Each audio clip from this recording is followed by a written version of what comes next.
یہ بتایا جا رہا ہے کہ اس قسم کی جو ہے وہ ٹیکٹکس اور اسٹریٹجیز انہوں نے اپنائی کہ ان کو بدنام کیا جائے۔ آج بھی کئی دفعہ ایسے ہوتا ہے نا کہ کہیں کسی محفل میں آپ بیٹھے ہیں، کوئی مذہبی شخص آ جائے اور وہاں پر باقی سب جو ہیں وہ لبرلز ہوں، تو ایک دوسرے کو آنکھیں مارتے ہیں، آ گیا بھائی، آ گیا مولوی، آ گیا۔ لوگوں کو شاعری سنا کے گا کے ان کو اپنی طرف راغب کرتی تھی کہ اس محمد کی بات مت سنو صلی اللہ علیہ وسلم۔ کیا اللہ کے ذکر میں دلوں کا اطمینان نہیں ہے؟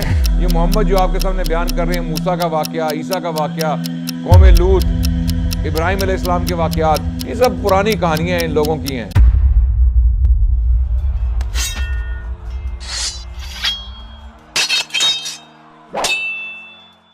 بسم اللہ الرحمن الرحیم، الحمد للہ رب العالمین والصلاة والسلام علی خاتم الانبیاء وسید المرسلین وعلی آلہ واصحابہ الغر المیامین ومن تبعہم بإحسان الی یوم الدین، اما بعد، اعوذ باللہ السمیع العلیم من الشیطان الرجیم، بسم اللہ الرحمن الرحیم، وما ارسلناک الا رحمۃ للعالمین، وقال رسول اللہ صلی اللہ علیہ وسلم بلغوا عنی ولو آیا۔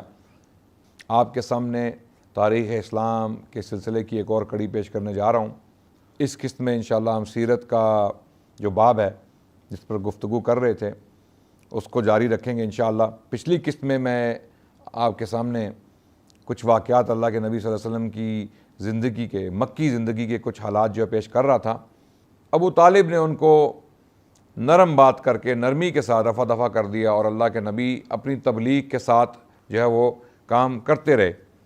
پھر حج کا موقع آیا تو قریشی سرداروں کو فکر لاحق ہوئی کہ اب جب بہت سارے لوگ مکے میں داخل ہوں گے اور ہمارا کاروبار ہی حج کا کاروبار ہے، ہماری جو انکم ہے شاید وہ اثر انداز ہو، اور اللہ کے نبی جب لوگوں کو اسلام کی طرف بلائیں گے تو اگر وہ کچھ لوگ مسلمان ہو گئے تو ہمارے لیے مسائل کھڑے ہو جائیں گے، تو ہم ان کو کیسے روکیں؟ ان کے خلاف کون سا الزام لگائیں کہ لوگ ان سے متنفر ہو جائیں، ان سے ہٹ جائیں، ان کی بات ہی نہ سنیں؟ تو وہ ولید بن مغیرہ کے پاس آئے۔ ولید بن مغیرہ ان کے ایک سردار تھے مکے کے، غالباً حضرت خالد بن ولید کے والد تھے۔ تو ان کے پاس آئے اور ان سے کہا، ان سے مشورہ لیا کہ ہم کیا کریں، کون سا ایسا طریقہ اپنائیں جس سے محمد جو ہیں وہ بدنام ہو جائیں اور جو حج کے لیے آنے والے لوگ ہیں مکے میں وہ ان سے متنفر ہو کے ان سے ہٹ جائیں، ان کی بات ہی نہ سنیں۔ تو انہوں نے کچھ تجویزیں پیش کی، لوگوں نے ولید بن مغیرہ کے سامنے کچھ تجویزیں پیش کی کہ ہم ان کو پاگل کہتے ہیں۔ تو ولید نے کہا یہ پاگل تو نہیں ہے، لوگ تمہیں جھوٹا سمجھیں گے کیونکہ نظر آ رہا ہے صاف ستھرا شخص، اچھے کردار والا آدمی، اچھی باتیں کرنے والا، پاگل کس طرح ہو سکتا ہے؟ ان کو تو سب لوگ جانتے ہیں۔ پھر انہوں نے کہا کہ ہم ان کو جو ہے ان کو جھوٹا کہیں گے کہ یہ جھوٹا شخص ہے، کذاب ہے، نعوذ باللہ ثم نعوذ باللہ، کہ ہم ان کے خلاف یہ الزام لگا دیں گے کہ یہ جھوٹ بول رہے ہیں۔ تو کہیں گے جھوٹ بھی نہیں ہے، جھوٹے بھی نہیں ہیں، سب کو پتہ ہے، جو لوگ جانتے ہیں ان کو، یہاں مکے کے لوگ ہی تمہاری تکذیب کر دیں گے۔ تو پھر انہوں نے کہا کہ ہم ان کو جو ہے شاعر کہہ کے جو ہے لوگوں کے سامنے پیش کرتے ہیں۔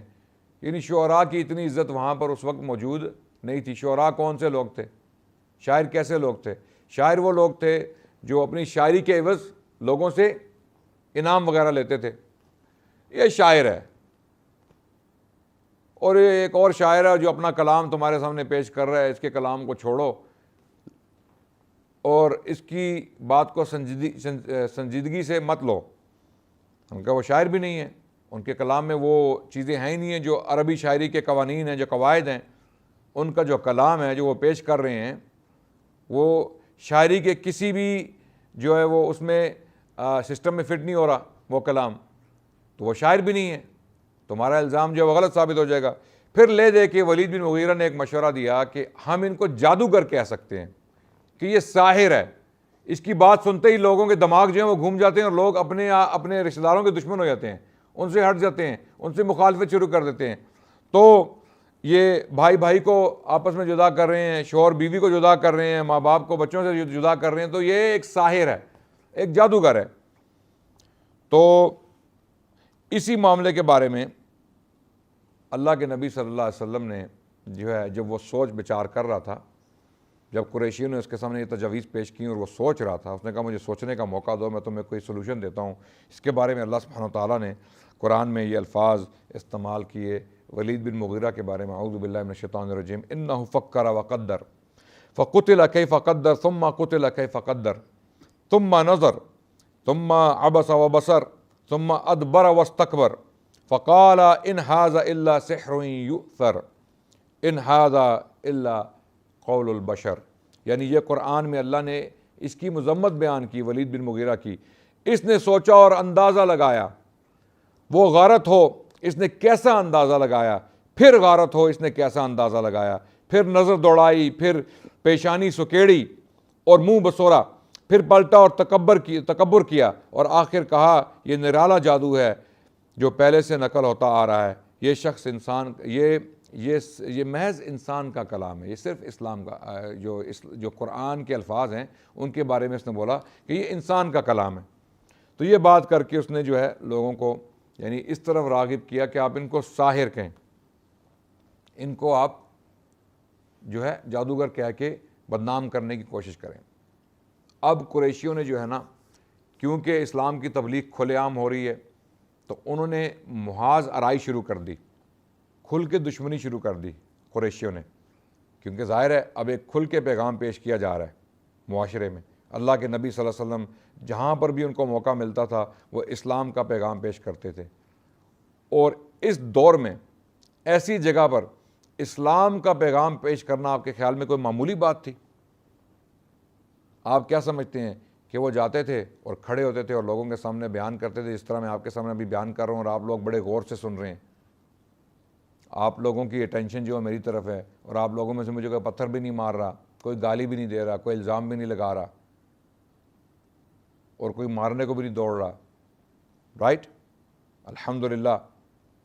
لیکن میرے لیے یہاں پر بیٹھ کے یہ سیرت آپ کے سامنے بیان کرنا بہت آسان ہے.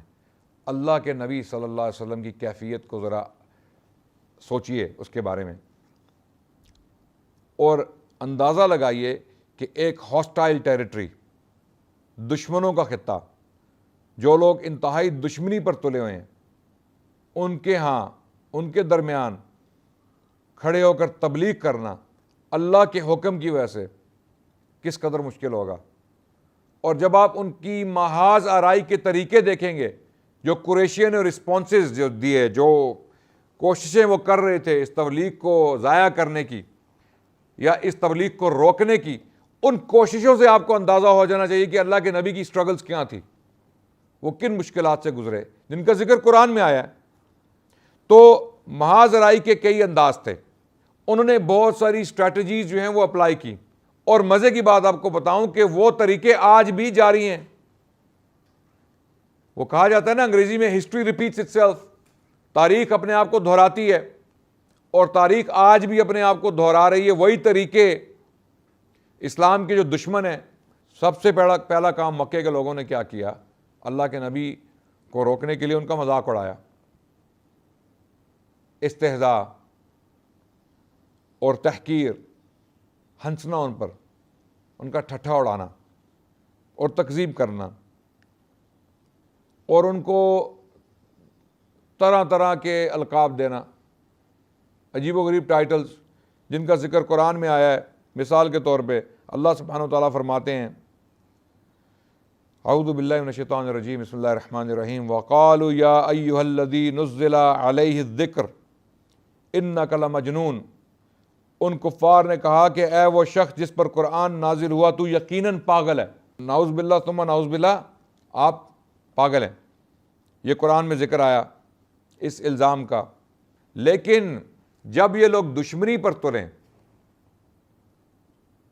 اور آپ کو بدنام کرنا چاہیں تو آپ کے خلاف جو ہے وہ کوئی بھی پروپیگنڈا کریں گے.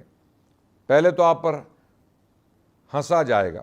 آج بھی جو اسلام دشمن، جو اسلاموفوبیا انڈسٹری ہے پوری دنیا میں، جو مغربی میڈیا پر بہت محرک ہے، وہ لوگ یہی ٹیکٹکس، یہی اسٹریٹجیز استعمال کر رہے ہیں آج بھی. آپ اگر کوئی بڑے بڑے چینلز کھول کے دیکھ لیجئے جو اسلام کے بارے میں گفتگو کرتے ہیں تو وہ انڈائریکٹلی اسلام کا مذاق اڑا رہے ہوتے ہیں. اسلام کی کچھ جو چیزیں ہیں یا اقدار ہیں، جو احکام ہیں اسلام میں، ان کا ذکر کر کے مسکراتے ہیں، ہنستے ہیں، یا ان کا مذاق اڑانے کی کوشش کرتے ہیں. تاکہ لوگ متنفر ہو جائیں اسلام سے، لوگ اسلام کو ایک جو ہے وہ عجیب سا مذہب سمجھ کے، بیکورڈ مذہب سمجھ کے اس کو چھوڑ دیں۔ آج بھی وہی ٹیکٹکس استعمال ہو رہی ہیں۔ پھر مسلمانوں کو، مسلمان علماء کو جو ہے وہ ان کا ایک چہرہ مسخ کر کے پیش کیا جاتا ہے، ان کو عجیب سا ایک جو ہے وہ امپریشن دیا جاتا ہے کہ یہ لوگ جو ہیں یہ جھوٹے ہیں، یہ اعتبار کے قابل نہیں ہیں۔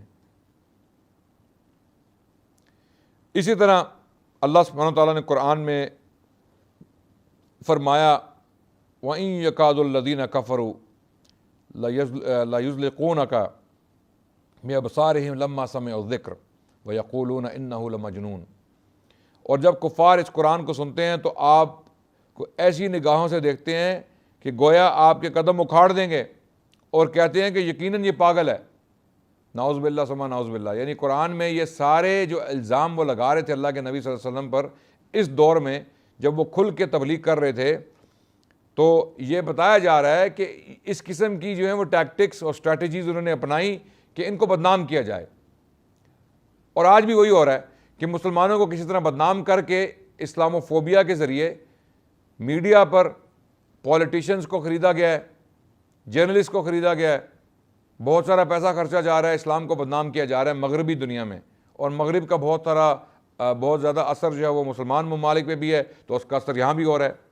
یہاں بھی لبرلز جو ہیں وہ بہت ایکٹیو ہیں، انڈائریکٹلی جو ہے وہ اسلام کے اوپر حملے کرتے ہیں۔ وہ کبھی کھل کے نہیں کہیں گے اسلام باطل ہے، اسلام ایک بیکورڈ مذہب ہے، اسلام کو چھوڑ دیا جائے، قرآن جو ہے وہ نعوذ باللہ ثم نعوذ باللہ اللہ کا کلام نہیں ہے، یہ سب بنایا گیا ہے، گھڑا ہوا ہے۔ یہ باتیں وہ کھل کے لبرلز جو ہیں یہاں پر آپ کے جو منکرین خدا کے انڈے بچے ہیں آپ کے معاشرے میں، وہ کھل کے یہ باتیں نہیں کریں گے، کیونکہ وہ ایک اور تہذیب کو ریپرزینٹ کر رہے ہیں جس کو ہم مغربی تہذیب کے نام سے جانتے ہیں۔ وہ یہاں پر رہ رہے ہیں تو وہ کھل کے اسلام دشمنی کا اظہار نہیں کریں گے، وہ چھپ کے اسلام پر حملے کرتے ہیں کچھ چیزوں کی آڑ میں۔ میرا جسم میری مرضی، ٹھیک ہو گیا، حقوق نسوان، خواتین کے رائٹس کے پیچھے چھپ کے۔ حالانکہ جب خواتین پر ظلم ہوتا ہے، اگر وہ خواتین اسلامی ہوں یا مسلمان ہوں، تو ان کے بارے میں آپ کبھی بھی ان لبرلز کو آواز اٹھاتے ہوئے نہیں دیکھیں گے۔ بہت ساری مثالیں ہیں۔ تو اسلام دشمنی جو ہے اس کی کئی اقسام ہیں، اور وہی اقسام آپ کے سامنے بیان کی جا رہی ہیں کہ اس طرح قریشی جو ہیں وہ اللہ کے نبی صلی اللہ علیہ وسلم کے خلاف جو ہیں وہ پروپیگنڈا کر رہے تھے، ان کو بدنام کرنے کی کوشش کر رہے تھے۔ ایک اور جگہ اللہ سبحانہ وتعالیٰ نے فرمایا ان الذین اجرموا کانوا من الذین آمنوا یضحکون، جو مجرم تھے وہ ایمان لانے والوں کا مذاق اڑاتے تھے، اور جب ان کے پاس سے گزرتے تو آنکھیں مارتے تھے، یعنی ان کا مذاق اڑانے کے لیے ایک دوسرے کو آنکھیں مارتے تھے۔ رائٹ؟ آج بھی کئی دفعہ ایسے ہوتا ہے نا کہ کہیں کسی محفل میں آپ بیٹھے ہیں، کوئی مذہبی شخص آ جائے اور وہاں پر باقی سب جو ہیں وہ لبرلز ہوں، تو ایک دوسرے کو آنکھیں مارتے ہیں، آ گیا بھائی، آ گیا مولوی، آ گیا، اب دیکھو اس کا مذاق اڑاتے ہیں، اس کے پیچھے پڑ جائیں گے سب لوگ، اس کو کوشش کریں گے کس طرح نیچا دکھائیں، اس کو بدنام کریں، وہ ایسے ظاہر کریں کہ وہ کوئی بیکورڈ ان پڑھ جاہل آدمی ہے جو ایک پڑھے لکھے طبقے میں آ کے بیٹھ گیا، اور اس کو جو ہے کسی طرح یہاں سے بھگایا جائے۔ تو اس قسم کا ایٹیٹیوڈ جو ہے وہ قریشی بھی انہوں نے بھی اپنایا ہوا تھا۔ قرآن میں اس کا ذکر ہے کہ ایک دوسرے کو آنکھیں مارتے ہیں، ایک دوسرے کے ساتھ ہونا، اور جب ساتھ ان کے کوئی مومن ہو یا کہیں کوئی ان کو نظر آ جائے مسلمان، تو آنکھیں مار کے ایک دوسرے کو اشارے کرتے ہیں، اور جب اپنے گھروں کو پلٹتے تو لطف اندوز ہوتے ہوئے پلٹتے تھے، اور جب انہیں دیکھتے تو کہتے تھے کہ یہی گمراہ ہیں، حالانکہ وہ ان پر نگران بنا کر نہیں بھیجے گئے تھے۔ تو اللہ سبحانہ تعالیٰ فرما رہے ہیں قرآن میں کہ یہ اس طرح جو ہے ان کا بیہیویئر تھا، اور رویہ ان کا جو تھا مسلمانوں کے ساتھ اس قسم کا تھا۔ پھر محاذ آرائی کی ایک اور صورت، ایک تو یہ صورت تھی کہ استہزاء، ہنسی مذاق، ٹھٹھے اڑانا مسلمانوں کا اور اللہ کے نبی کا مذاق اڑانا، ان کو بلٹل کرنا۔ دوسری محاذ آرائی یہ تھی، دوسری صورت یہ تھی کہ ان کی جو تعلیمات ہیں اس کے بارے میں شکوک و شبہات پیش کرنا۔ آج بھی اسلام دشمن یہی کرتے ہیں نا کہ جب ان کا مذاق اڑانا، ان کا استہزاء، اسلام کا مذاق اڑانا کام نہیں کرتا، تو دوسرا وہ چکر کیا چلاتے ہیں کہ لوگوں کے ذہنوں میں شکوک و شبہات پیدا کرتے ہیں. ایک ایسے سوال اٹھاتے ہیں جو عام آدمی جن کا جواب نہیں دے سکتا. ان کا جواب آپ کے جو ٹرینڈ دعات ہیں یا علماء ہیں وہی دے سکتے ہیں. عام آدمی جو ایک مسلمان ہے، جو نمازی پرہیزگار مسلمان ہے، اس کے دل میں شکوک و شبہات جو ڈالے جاتے ہیں تاکہ وہ اسلام سے ہٹ جائے یا اسلام کے بارے میں مشکوک یعنی وہ شک میں مبتلا ہو جائے. اس کا بھی ذکر اللہ سبحانہ وتعالیٰ نے قرآن میں کئی جگہوں پہ کیا ہے کہ یہ کہتے ہیں یہ پہلوں کے افسانے ہیں جنہیں آپ نے لکھوا لیا ہے اور اب یہ آپ پر صبح و شام تلاوت کرتے ہیں. یہ پہلوں کی کہانیاں ہیں جو انہوں نے یاد کر لی ہیں اور یہ صبح و شام یہ کہانیاں آپ کے سامنے جو ہے پڑھتے ہیں. اور بہت ساری اور چیزیں جو ہیں اس قسم کی وہ کہنے لگ پڑے کہ یہ افسانے ہیں. اور یہ اللہ کے نبی صلی اللہ علیہ وسلم جو ہیں بار بار جو ہیں یہ افسانے جو ہیں یہ پرانی کہانیاں جو ہیں وہ آپ کے سامنے پیش کریں. پھر ایک اور قسم تھی محاذ آرائی کی. کچھ لوگ تھے ان میں سے جنہوں نے جا کر کہانیاں سیکھیں لوگوں کو یہ بتانے کے لیے کہ دیکھو اس قسم کی کہانیاں تو ہمیں بھی آتی ہیں. نضر بن حارث کے نام سے ایک شخص تھا جس نے ایران کے قصے، رستم، افراسیاب، اس قسم کے قصے سیکھے جو فکشنل قصے تھے، قصے کہانیاں ایرانی میتھولوجی جس کو کہتے ہیں ایرینین میتھولوجی، وہ لا کے پیش کرنا شروع کر دی مکے کے لوگوں کے سامنے کہ دیکھو مجھے بھی یہ کہانیاں آتی ہیں. یہ محمد جو آپ کے سامنے بیان کر رہے ہیں، موسیٰ کا واقعہ، عیسیٰ کا واقعہ، قوم لوط، ابراہیم علیہ السلام کے واقعات، یہ سب پرانی کہانیاں ان لوگوں کی ہیں اور اس قسم کی کہانیاں تو ہمیں بھی آتی ہیں، یہ دیکھو. تو اس نے کہانیاں جو ہے بیان کرنا شروع کر دیں.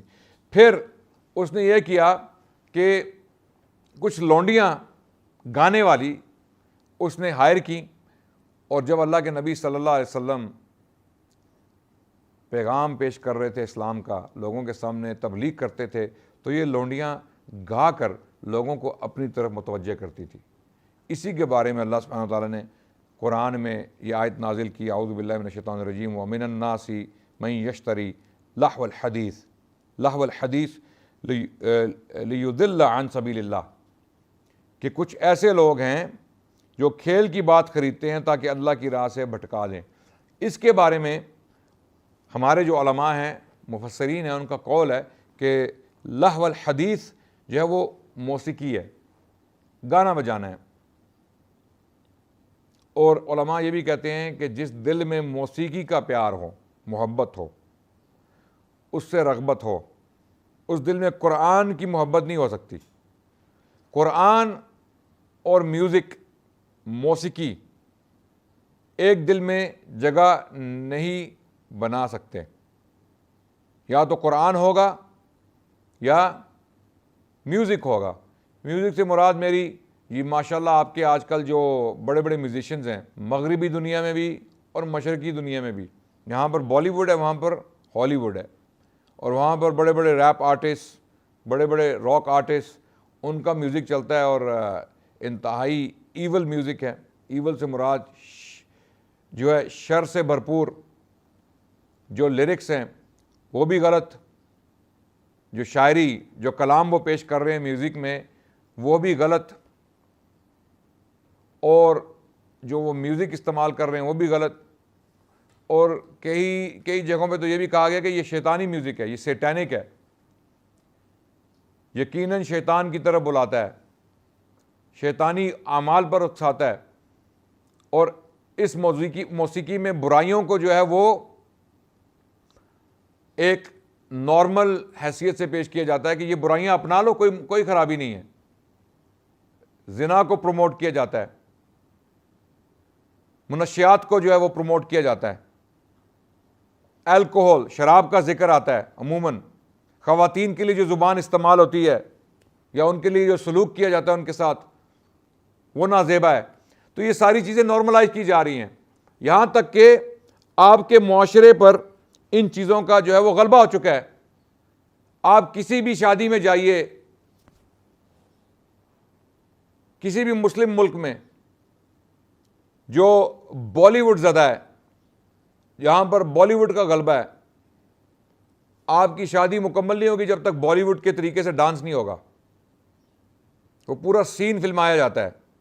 پہلے تو آپ ایک پورا کیمرہ ٹیم بلاتے ہیں, میڈیا ٹیم, 3 4 5 کیمرے لگتے ہیں, پھر ایک سیٹ جو ہے وہ منعقد کیا جاتا ہے.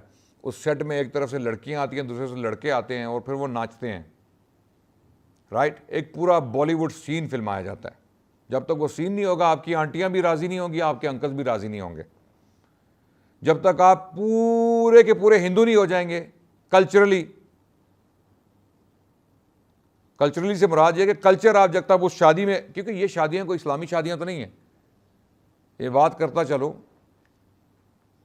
بات تو میں سیرت کی کر رہا ہوں, لیکن اس بات کا اطلاق ہماری زندگیوں میں ہوتا ہے. جو اللہ والحدیث جس کا ذکر ہوا ہے قرآن میں, یہ لونڈیاں تھیں جو گا کے لوگوں کو شاعری سنا کے گا کے ان کو اپنی طرف راغب کرتی تھی کہ اس محمد کی بات مت سنو صلی اللہ علیہ وسلم, اللہ کے نبی کی بات مت سنو, ہماری طرف آؤ.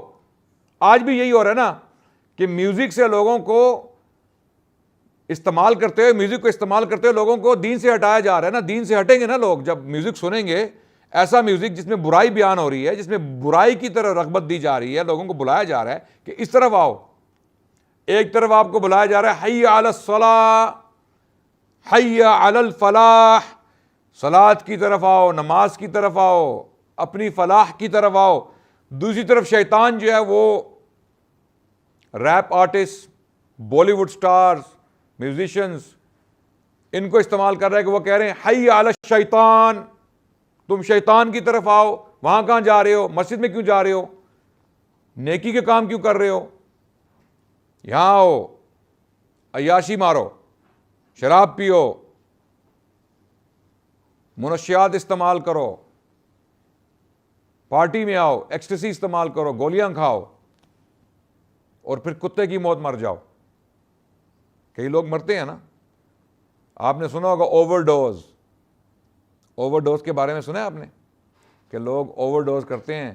ہمارے ینگ طبقے میں, جوان طبقے میں جو لوگ پارٹیز پہ جاتے ہیں, یار تمہیں اللہ نے زندگی بخشی ہے, زندگی اتنی حسین ہے, اتنی خوبصورت ہے, اگر آپ اس کو شفاف اور صاف طریقے سے گزاریں, اپنے ذہن کو صاف رکھیں, اپنے دل کو صاف رکھیں, اور اپنے جسم کو صاف رکھیں, اپنے سسٹم کو صاف رکھیں, کیا اس میں کوئی برائی ہے؟ کیا صاف اور شفاف زندگی جو انسان کو خوشحال نہیں بناتی؟ کیوں اپنی روح کو بھی گندا کر رہے ہیں آپ اس طرح کی چیزیں استعمال کر کے؟ اپنے جسم کو بھی گندا کر رہے ہیں, اور اپنی صحت بھی خراب کر رہے ہیں, اور اپنا ایمان بھی بگاڑ رہے ہیں, اور اپنے لیے جہنم خرید رہے ہیں. دنیا میں تو آپ کا نقصان ہے ہی, ان چیزوں اس قسم کی چیزیں کرنے سے آپ کو نقصان تو ہوگا دنیا میں, آخرت بھی خراب. خسر الدنیا والآخرہ وذالک خسران مبین. یہاں پر بات میں یہی کر رہا تھا کہ یہ میوزک کا جو فتنہ ہے یہ آپ کے اندر رچ بس گیا ہے. مسلمان معاشروں کی بات کر رہا ہوں, آپ پاکستان دیکھ لیں, بنگلہ دیش دیکھ لیں, مراکش تک. مراکش کتنی دور ہے؟ ہزاروں میل دور ہے, شمالی افریقہ کا ایک ملک ہے, وہاں بھی آپ کو بالی ووڈ ملے گا. اس کی وجہ شیطان کا غلبہ, ہماری زندگیوں پر شیطان کا غلبہ. تو یہ جو کشمکش ہے شیطان اور الرحمن کے درمیان, اس میں وہی آپ کے لیے صحیح ثابت ہوگا جس میں آپ کو سکون ملتا ہے, اور سکون صرف اللہ کی اطاعت میں ہے, شیطان کی اطاعت میں نہیں ہے. شیطان کی اطاعت میں تباہی, رسوائی اور بربادی ہے. اس کے برعکس الرحمن کی اطاعت میں, اللہ کی اطاعت میں, اللہ سبحانہ و تعالیٰ نے قرآن میں فرما دیا الا بذکر اللہ تطمئن القلوب. تو یہاں پر میں اپنی بات کو روکتا چلوں گا. محاذ آرائی سے ہی ہم انشاءاللہ اگلی قسط کا آغاز کریں گے. اللہ کے نبی صلی اللہ علیہ وسلم کی سیرت بیان کی جا رہی ہے, اور ساتھ ساتھ میں کوشش یہ کر رہا ہوں کہ اس سیرت کے ذریعے ہمارے جو آج کے حالات ہیں ان پر بھی روشنی ڈالی جائے, اور دیکھا جائے کہ ہم اللہ کے نبی کی سیرت سے کون سے سبق سیکھ سکتے ہیں, اور کس طرح اللہ کی نبی صلی اللہ علیہ وسلم کی سیرت سے جو سیکھے ہوئے سبق ہیں وہ اپنی زندگیوں میں آج بھی اپلائی کر سکتے ہیں. اگلی قسط تک کے لیے مجھے اجازت دیجیے. السلام علیکم والحمد للہ رب العالمین.